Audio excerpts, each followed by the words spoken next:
എന്നാലേ നമുക്ക് നല്ല രീതിയിൽ വിളവെടുക്കാനും പറ്റുള്ളൂ. കൃഷിയിൽ നല്ല കോൺസെൻട്രേഷൻ കിട്ടണമെങ്കിൽ ഈ രീതിയിൽ നമുക്ക് പയറ്റിയാൽ തന്നെ നമുക്ക് നല്ല രീതിയിൽ വിളവെടുക്കാൻ കഴിയുള്ളൂ.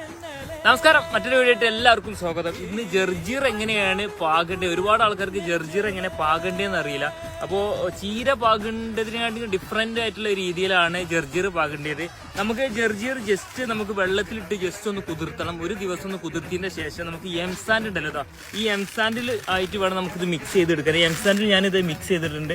നമുക്ക് ഏകദേശം ഒരു 50 ഗ്രാം ഉണ്ടെങ്കിൽ നമുക്ക് ഏകദേശം ഈ ഒരു ഭാഗം മൊത്തം ചെയ്യുക. ഏകദേശം 2 സെൻറ്റോളം നമുക്ക് 50 ഗ്രാം ഉണ്ടെങ്കിൽ ജർജീർ കൃഷി ചെയ്യുക. നല്ല സിമ്പിളായിട്ട് കൃഷി ചെയ്യുക. അപ്പോൾ മാക്സിമം പൂയിൽ ചേർത്തിട്ട് ഒരു 5 കിലോ പൂയി എടുക്കുക. അതുപോലെ തന്നെ അതിൽ 50 ഗ്രാം പിന്നെ ജർജീറിൻ്റെ വിത്ത് കുതിർത്തിയിട്ട് വേണം ഇടാൻ. ഇട്ടതിൻ്റെ ശേഷം പാകേണ്ട രീതി എന്ന് പറയുകയാണെങ്കിൽ ഫസ്റ്റ് ഇങ്ങനെ പിടിച്ചിട്ട് ജസ്റ്റ് ഇങ്ങനെ നല്ല ലെങ്തിയിൽ പാകി കൊടുക്കുക.